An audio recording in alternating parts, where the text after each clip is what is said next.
Breaking news చూస్తున్నాము. బండి భగీరథ్ కేసులో బిగ్ అప్డేట్.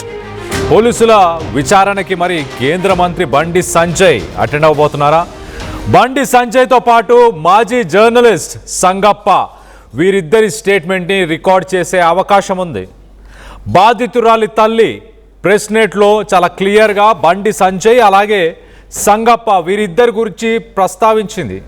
బండి సంజయ్ని కలిశాము, వాళ్ళ ఇంటికి వెళ్ళాము, సంగప్ప ద్వారా బండి సంజయ్ని కలిస్తే ఏం జరిగిందనేది వివరంగా ఆమె ఒక ప్రెస్ రిలీజ్లో రాసింది. ఆ డీటెయిల్స్ అన్నీ కూడా ఒక్కసారి డీటెయిల్గా చదివి వినిపించే ప్రయత్నం చేస్తాం మీకు. ఒక్కసారి మనం చూస్తే కనుక ఆ మైనర్ బాలిక వాళ్ళ తల్లి ఒక ప్రెస్ రిలీజ్లో చాలా క్లియర్గా మెన్షన్ చేసింది, బండి సంజయ్ని మేము కలిశాము, సంగప్ప మొదటగా మా ఇంటికి వచ్చాడు, సంగప్ప మా ఇంటికి వచ్చిన తర్వాత మాతో మాట్లాడి మమ్మల్ని ఎగ్జాక్ట్లీ ఆ ఎల్లో కలర్లో మార్క్ చేసిన అది ఒక్కసారి చెప్తాను. ఆన్ 22 ఏప్రిల్ 2026, సో ఏప్రిల్ 22న ఏప్రిల్ 22న సంగప్ప అనే వ్యక్తి మా ఇంటికి వచ్చాడు, వచ్చిన తర్వాత మమ్మల్ని కలిశాడు. నాకు చాలామంది ఇన్ఫ్లుయెన్షియల్ మనుషులు, నాకు తెలిసిన ఇన్ఫ్లుయెన్షియల్ పీపుల్ ఉన్నారు. అలాగే ఈ బండి భగీరథ్ ఇష్యూని నేను ముందుకు తీసుకెళ్తాను, నేను మీడియేట్ చేస్తాను అంటూ సంగప్ప మాట్లాడుకొచ్చాడు. దాని తర్వాత April 23, 2026 Bandi Sanjay Kumar honourable minister Bandi Sanjay కుమార్ని మేము కలిశాము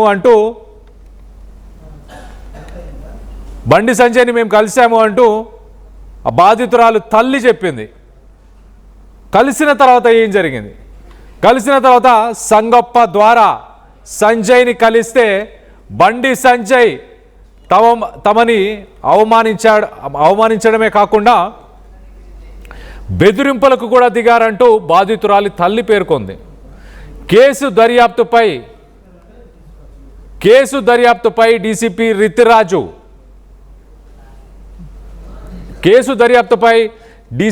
రితిరాజు సెకండ్ టైం స్టేట్మెంట్ తీసుకున్నప్పుడు మరిన్ని ఆధారాల కోసం ఫోరెన్సిక్ ల్యాబ్కి భగీరథ్ ఫోన్ని పంపించాము, బాధితురాలి తల్లిని ఇచ్చిన ఆధారాలు కూడా ఫోరెన్సిక్కి పంపించాము అంటూ పోలీసులు చెప్పుకొచ్చారు. సో బాధితురాలి తల్లి చాలా క్లియర్గా బండి సంజయ్ గురించి అలాగే జర్నలిస్ట్ సంగప్ప గురించి వీరిద్దరి గురించి మెన్షన్ చేశారు.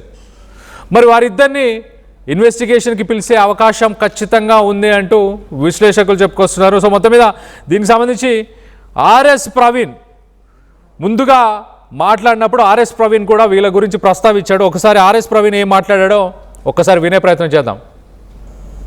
ఈ కేసులో A1 బండి Bhagirath, A2 Bandi Sanjay, A3 Sangappa, A4 ఇంకా కొంచెం గుంజితే శ్రీరామ్ అవుతాడు, ఇంకా కొంచెం గుంజితే పోలీసు వాళ్ళు అవుతారు.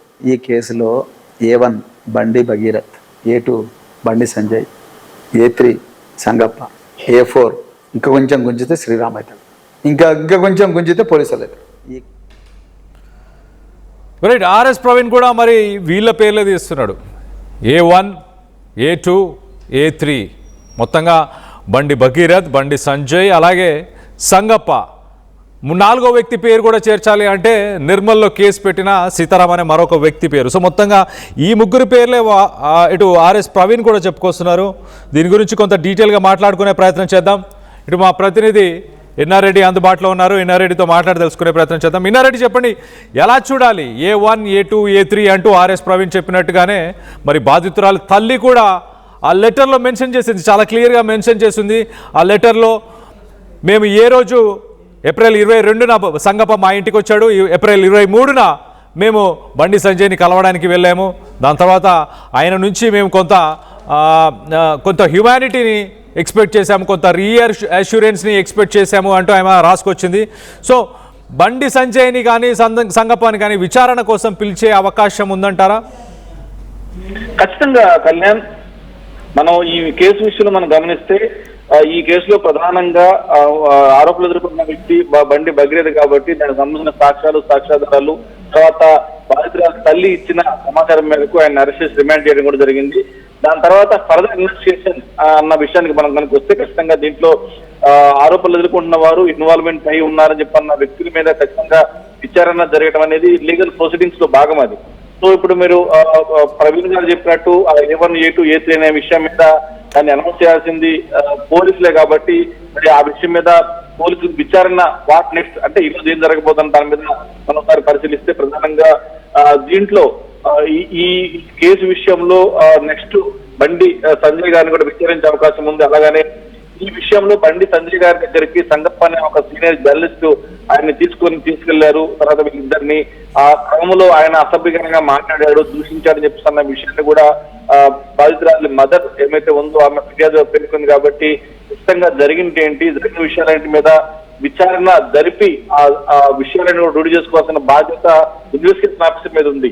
ఆ నేపథ్యంలోనే బండి సంజయ్ను అలాగనే దీంట్లో సంగప్ప గారిని కూడా విచారణ చేసి ఆ స్టేట్మెంట్ లో ఏమైతే ఉందో అంటే బాధితురాలు తల్లి ఇచ్చిన స్టేట్మెంట్ లో ఏమైతే ఉందో అవన్నీ కూడా ఎంతవరకు కరెక్ట్, తర్వాత జరిగిన పరిణామాలు ఆమె చెప్పిన వర్షను తర్వాత వీళ్ళు చెప్తున్న వర్షను ఏమైనా వేరియేషన్ ఏమైనా ఉందా లేకపోతే వేరే వర్షన్స్ ఏమైనా ఉన్నాయా, తర్వాత దీనికి తగ్గట్టు ఒకవేళ వేరియేషన్స్ ఉంటే నెక్స్ట్ స్టెప్ అంటే ఏ రకంగా వాళ్ళు అప్రోచ్ చేయారు, ఏ రకంగా వీళ్ళు వాళ్ళ దగ్గరికి వెళ్ళడం జరిగింది, దీనిలో కారకులు ఎవరు, ఇన్వాల్వ్మెంట్ ఎవరున్నారు దాని మీద కూడా ఫర్దర్ ఇన్వెస్టిగేషన్ వెళ్తా ఉంది. ఖచ్చితంగా పోలీస్ ప్రొసీడింగ్స్ ప్రకారం అయితే మాత్రం బండి సంజయ్ గారిని అలాగే మరోవైపున సీనియర్ సంగప్ప గారిని కూడా విచారణ చేస్తారన్న సమాచారం అయితే మనకు ఉంది.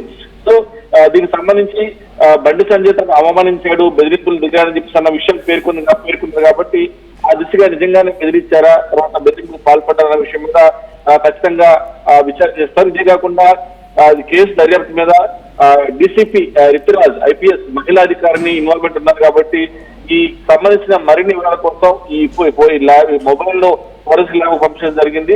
అలాగనే మీరు ఈరోజు సమాచారం వస్తా ఉంది. జనరల్ గా చూస్తే ఈ 10 రోజుల పాటు పోలీస్ కస్టడీ కనుక బండి భగీరథని కనుక విచారిస్తే దీంట్లో చాలా విషయాలు బయటకు వచ్చే అవకాశం ఉంది.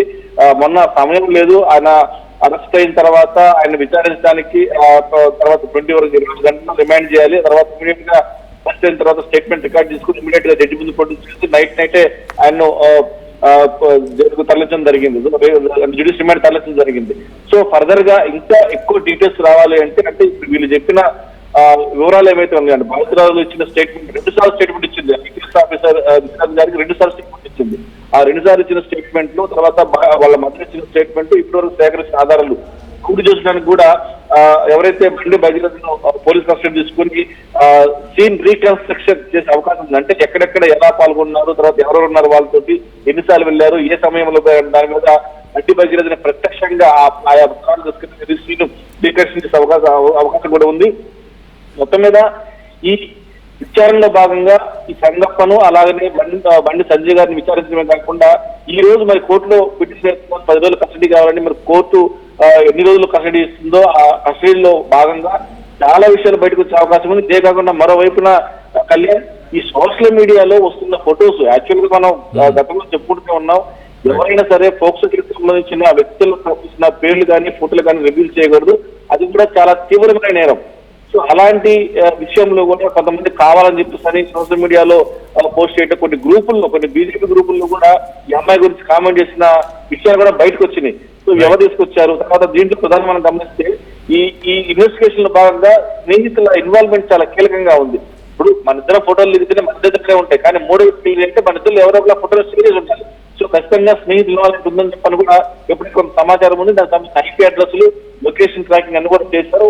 ఇప్పుడు ప్రస్తుతం అయితే మాత్రం వాళ్ళని కూడా విచారించే అవకాశం కనిపిస్తూ ఉంది. Social media influencers, social media గ్రూపులు, తర్వాత వాళ్ళ స్నేహితుల ఇన్వాల్వ్మెంట్ సంబంధించిన వ్యవహారాల్లో కూడా చాలా వివరాలు సేకరిస్తూ తెలుస్తోంది. ఒకవైపున సైబర్ క్రైమ్ పోలీసులు, మరోవైపున law and order police, investigation అధికారులు కూడా చాలా తీవ్రంగా దీని మీద ఇన్వెస్టిగేషన్ చేస్తున్న పరిస్థితి. ఖచ్చితంగా మరి అంటే దీంట్లో 2 విషయాలు కలిగారు. ఇప్పుడు సంగప్పని కానీ తర్వాత దీంట్లో బండి సంజయ్ గారిని విచారణ చేసేటప్పుడు మరి కస్టడీ అంటే బండి భగీరథని కస్టడీ తీసుకున్నప్పుడు వాళ్ళని విచారణ చేస్తారా, లేకపోతే ముందుగానే విచారణ చేసి తర్వాత అవసరమైతే బండి సంజయ్ను వాళ్ళ ఆయన ఇద్దరిని కూర్చోబెట్టి ఎదురెదురు కూర్చోబెట్టి విచారణ చేస్తారా, తర్వాత స్నేహితులు అంటే ఈ ఫోటోలు ఎలా వచ్చాయి, ఎవరు బయట తీసుకొచ్చారు, ఈ ఇంటెన్షన్ లా ఎందుకు అప్పుడు డీటెయిల్ చేసే ప్రయత్నం చేశారు, దీంట్లో పూర్తి వ్యవహారం ఏమైనా ఉందా అన్న వ్యాఖ్యలు కూడా ఇన్వెస్టిగేషన్ కొనసాగుతా ఉంది. కాబట్టి డెఫినెట్ గా స్నేహితుల సమక్షంలో బండి భగీరథ విచారించే అవకాశం ఇదంతా కూడా లీగల్ ప్రాసెస్. మరి డిపార్ట్మెంట్ ఆలోచన ఏ రకంగా ఉంది, ఏదైనా కూడా చాలా కన్స్ట్రక్టివ్ గా పోలీస్ డిపార్ట్మెంట్ ముందుకు పవన్ కళ్యాణ్. రైట్ ఇన్నారెడ్డి, ఒక్కసారి మీరు అలానే లైన్లో ఉండండి. ఒకసారి కేటీఆర్ బండి సంజయ్ని బండి భగీరథ్ ఇష్యూని ఉద్దేశించి ఆయన ఏం మాట్లాడారు ఒక్కసారి కేటీఆర్ మాటల్లోనే వినే ప్రయత్నం చేద్దాం.